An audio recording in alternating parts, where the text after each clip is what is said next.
Wann bist du überhaupt hier? Ich hab recht so dann.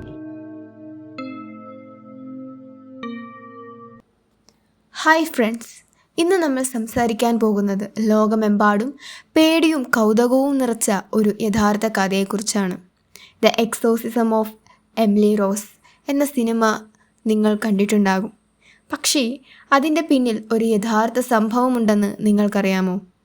1952 ജർമ്മനിയിൽ ജനിച്ച അനലീസ് Michael ഒരു കടുത്ത കത്തോലിക്ക കുടുംബത്തിൽ വളർന്നു.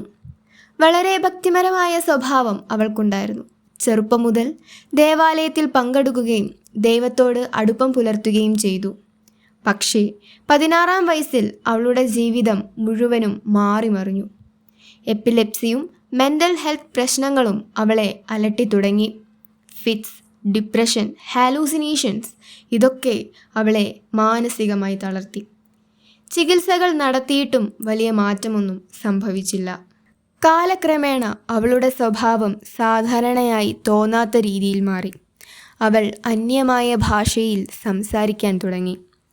മതചിഹ്നങ്ങൾ കണ്ടാൽ സഹിക്കാതെ നിലവിളിക്കാൻ തുടങ്ങി.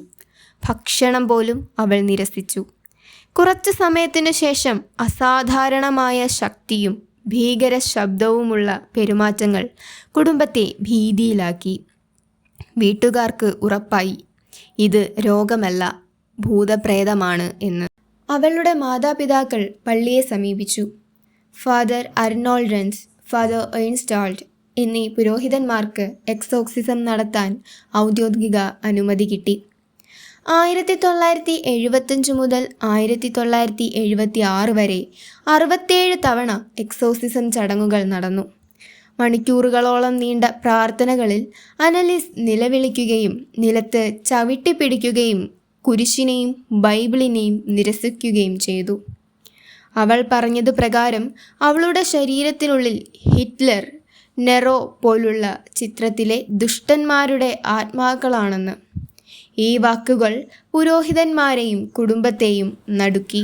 അവൾ അന്നു പറഞ്ഞ ഒറിജിനൽ റെക്കോർഡിങ്സ് ഈ വീഡിയോയ്ക്കൊപ്പം ചേർക്കാം. Ich hab recht so, dass ich in dem Wald rein bin. Ich trag dir die Rotznase noch so lang, bis es lebt wird. Saublöde Wein. Und jetzt kein zurück. Sie! In alle Ewigkeit! Sag mir den Namen.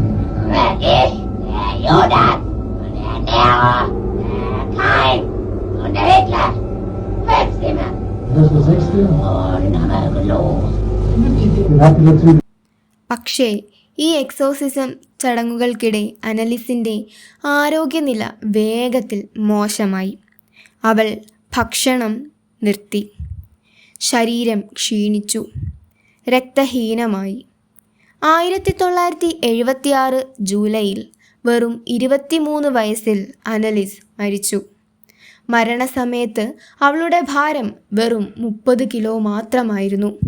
കുടുംബവും പുരോഹിതന്മാരും എല്ലാം ആശ്ചര്യത്തിലും ദുഃഖത്തിലും മുങ്ങി. ലോകമെമ്പാടും വാർത്തയായി.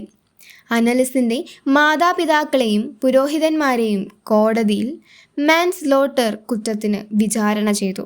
അവൾക്ക് തടവു ശിക്ഷ ലഭിച്ചു.